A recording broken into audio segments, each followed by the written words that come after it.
بسم اللہ الرحمن الرحیم۔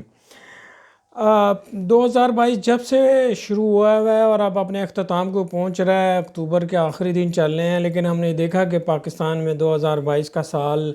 کوئی خوشگوار سال نہیں تھا۔ یہ شروع دن سے ہی پاکستان کے اندر سیاسی بھونچال اور سیاسی افراتفری کا شکار رہا ہے۔ آپ دیکھیں گے کہ شروع میں 2022 کا آغاز ہوا تھا تو تبھی سے رجیم چینج کے جو پروگرام تھا وہ بن گیا تھا اور اس کے اندر ڈیولپمنٹ ہو رہی تھی، لیکن عوام کے سامنے جب وہ رجیم چینج کے جو سرفیس پہ آیا ہے تو وہ جا کے مارچ میں آیا، لیکن اس کا جو ہوم ورک ہو رہا تھا وہ شروع میں جنوری سے سٹارٹ ہو گیا تھا اور الٹیمیٹلی پھر مارچ اپریل میں رجیم چینج ہوئی ہے۔ اس کے بعد پھر سیلاب آ گیا، سیلاب کے بعد پھر پی ٹی آئی نے پھر پروٹیسٹ شروع کر دیے ہیں، جلسے کیے ہیں اور پورا پاکستان اس کا افراتفری کا شکار رہا ہے۔ ملک کے اندر ایک بھونچال سیاسی پولیٹیکل ٹرموائل رہی ہے اور اب Imran Khan P T I جو ہے وہ لانگ مارچ کا جو ہے وہ آغاز کیا ہوا ہے اور لانگ مارچ بڑے جوش و خروش سے چل رہا ہے۔ حکومت کے بھی جو ابھی حملے ہو رہے ہیں، حکومت بھی ڈیفینڈ کر رہی ہے، روزانہ کوئی نہ کبھی ویڈیو لیک آ جاتی ہے، کبھی آڈیو لیک آ جاتی ہے، کبھی کوئی سکینڈل آ جاتا ہے، کبھی گرفتاری کا مرحلہ آ جاتا ہے، کبھی کسی صحافی کو گرفتار کر لیا جاتا ہے، کبھی کسی صحافی کو ملک سے باہر جانا پڑ جاتا ہے، کبھی کسی کو صحافی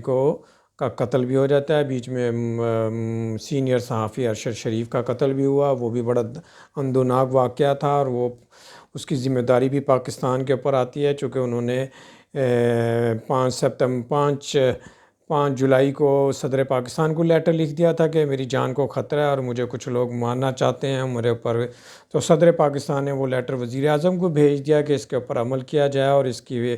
اوپر کارروائی کی جائے۔ اسی طرح 12 جولائی کو اس نے ایک اہم لیٹر چیف جسٹس پاکستان کو لکھا اور اپنے تمام اپریہینشن جو ہیں اس نے ڈسکلوز کیے ہیں کہ پاکستان میں میرے ساتھ یہ کارروائی ہو رہی ہے اور مجھے اپنی جان کا خطرہ ہے۔ اس نے ساری ڈیٹیل چیف جسٹس کو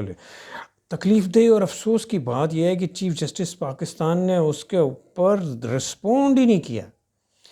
یہ بڑی تکلیف دہ بات ہے کہ سپریم کورٹ آف پاکستان کو، جس سے ہم custodian of the constitution and human rights and fundamental rights کے بارے میں ہم اس کے اوپر بڑا مان ہے ہمارا، لیکن دو باتوں میں سپریم کورٹ جو ہے وہ بڑی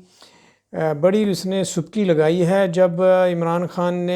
کی حکومت نے جب سائفر آیا اور سائفر کو اسپیکر قومی اسمبلی نے سائفر جو ہے وہ چیف جسٹس کو بھیجا ہے کہ وہ ان کا جائزہ لیں اور اس کے اوپر کوئی اپنی آبزرویشن دیں یا اس کے اوپر کوئی کمیشن بنائیں یا اس کی تحقیقات کریں۔ اسی طرح جب قومی اسمبلی کا کیس، قاسم سوری کا کیس سپریم کورٹ میں آرگو ہو رہا تھا، تب پی ٹی آئی کے وکیل نے سائفر کے اوپر بات کرنے کی کوشش کی تو چیف جسٹس صاحب نے اس کو وہ ٹچ نہیں کیا اور بعد میں سائفر چیف جسٹس صاحب کو بھیج ہی دیا، لیکن اس پہ انہوں نے کوئی آبزرویشن، کوئی خیالات، کوئی سپریم کورٹ کا پیٹرنر رول ادا نہیں کیا۔ اسی طرح ارشد شریف کے قتل میں اس نے خود ڈائریکٹ چیف جسٹس پاکستان کو لیٹر لکھا، لیکن آنریبل چیف جسٹس نے اس کے اوپر کوئی رسپونڈ نہیں کیا، کوئی آبزرویشن نہیں دی۔ یہ تو سپریم کورٹ کی بڑی کہنا چاہیے کہ عجیب و غریب بات ہے کہ اگر کوئی لیٹر جاتا بھی ہے اور اس کے اوپر اگر آپ کارروائی نہیں بھی کرتے تو ایک لائن کے ذریعے بھی آپ اس کو کہہ سکتے ہیں کہ یہ لیٹر یا یہ ہماری جورسڈکشن نہیں ہے، یہ ہمارا تعلق نہیں ہے، یہ ہمارا اس سے لنک نہیں ہے۔ یا آنریبل سپریم کورٹ اس طرح کے لیٹر جو ہیں وہ 2 لائنوں کی آبزرویشن دے کے حکومت پاکستان یا کسی متعلقہ منسٹری، لیگل لا منسٹری یا انٹیریئر منسٹری کو بھیج سکتے ہیں۔ لیکن افسوس اور تکلیف دہ بات یہی ہے کہ چیف جسٹس پاکستان نے اس کے اوپر بالکل اپنی کوئی آبزرویشن، اپنی ریزرویشن اور کوئی رسپونڈ نہیں کیا، جس سے شکوک و شبہات پیدا ہو رہے ہیں کہ آخر supreme court as a institution کیوں خاموش ہے۔ اگر ایز اے انڈیویجول تو ایسا ہوتا ہے کہ میں میری کسی دوست کے ساتھ انبن ہوئی ہے تو میں اس کے کسی بات کا جواب نہ دوں، خاموشی اختیار کر لوں، لیکن ایز اے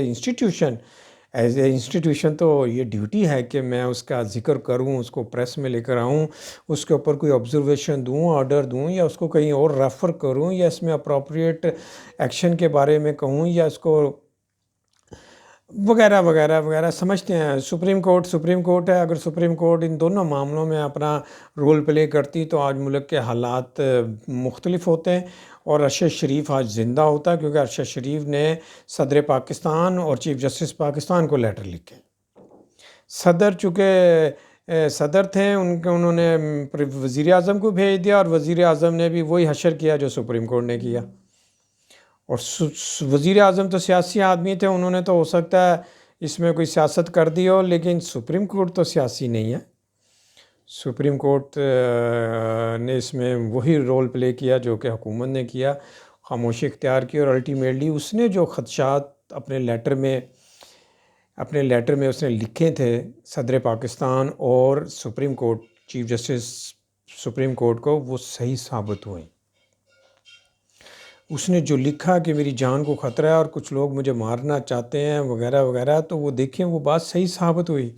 اس کا مطلب ہے کہ ارشد شریف کے قتل کی جو ذمہ داری ہے وہ حکومت پاکستان اور آنریبل سپریم کورٹ کے اوپر ہے۔ ان لوگوں سے مدد مانگی گئی اور ان لوگوں نے مدد دینے میں انکار تو نہیں کیا، لیکن خاموشی اختیار کر کے کئی سارے سوال پیدا کر دیے اور کئی ساری جو ہے وہ باتیں ہمیں بٹوین دا لائن بتا دیں کہ یہ معاملہ کیا ہے۔ یہ بڑی تکلیف دہ بات ہے۔ ہم as a student of law اور as a lawyer supreme court lawyer, میرے لیے بڑی تکلیف دہ بات ہے کہ سپریم کورٹ نے اس وقت جو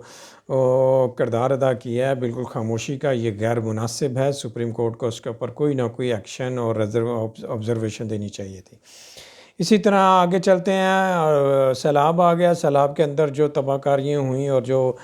نقصان پاکستان کا ہوا، اس کے بعد پھر جلسے شروع ہو گئے ہیں، اور اب اس وقت بھی جلسے جاری ہیں اور اب لانگ مارچ ہو رہا ہے۔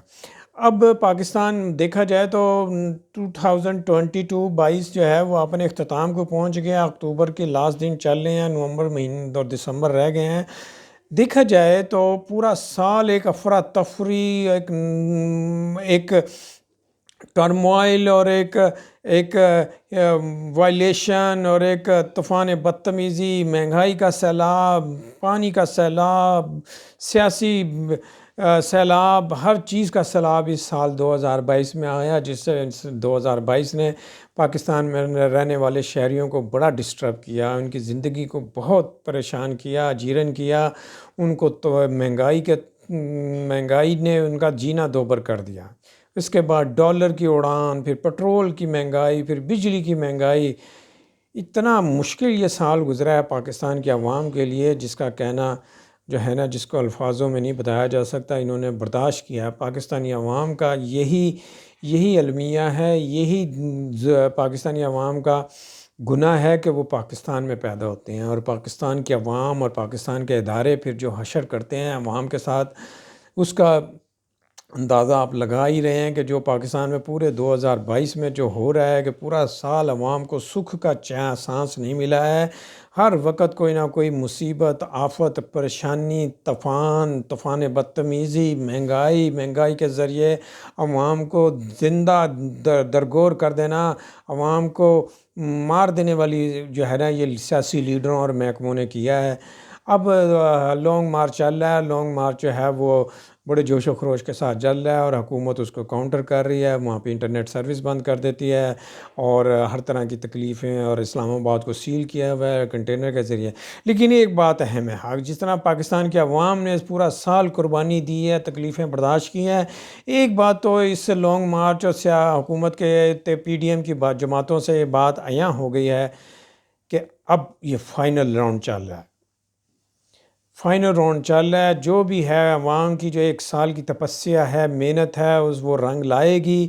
جو سی بھی پارٹی غلط ہے، آئیدر پی ٹی آئی غلط ہے یا حکومت غلط ہے، پی ڈی ایم غلط ہے، اور پاکستان کے ادارے جو رول پلے کر رہے ہیں، ان سب کا جواب آخر میں مل جائے گا۔ کیونکہ قوموں کی تقدیر اسی طرح بنتی ہے کہ اگر آپ نے ظلم کیا ہے تو آخر میں آپ کے ساتھ بھی ظلم ہی ہوگا، آپ کو اس کا جو ہے نا بدلہ دینا پڑے گا۔ قرآن شریف میں بھی لکھا ہے کہ جو ظلم کرے گا تو اس پہ دوسری پارٹی پر لازم ہے کہ وہ قصاص لے،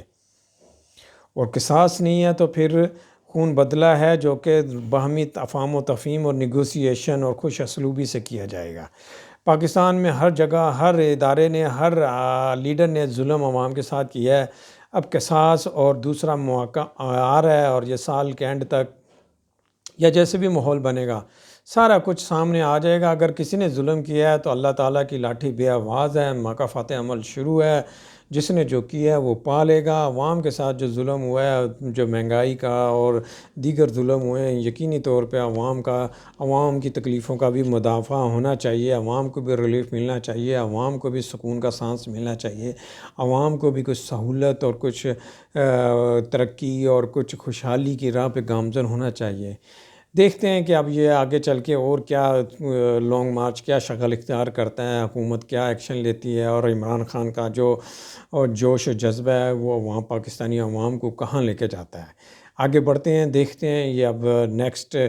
کل لانگ مارچ جو ہے وہ سیالکوٹ پہنچے گا، اور پرسوں میرا خیال گجرات ہے، اسی طرح چیلم گجرات تک چل کے آگے پاکستان اسلام آباد پہنچے گا، اور دیکھتے ہیں کہ اس دوران کیا ڈیولپمنٹ ہوتی ہے، اور کیا اس میں نیگوشیشن اور کیا مذاکرات کے ذریعے کوئی عوام کا خیال رکھا جاتا ہے یا نہیں رکھا جاتا ہے۔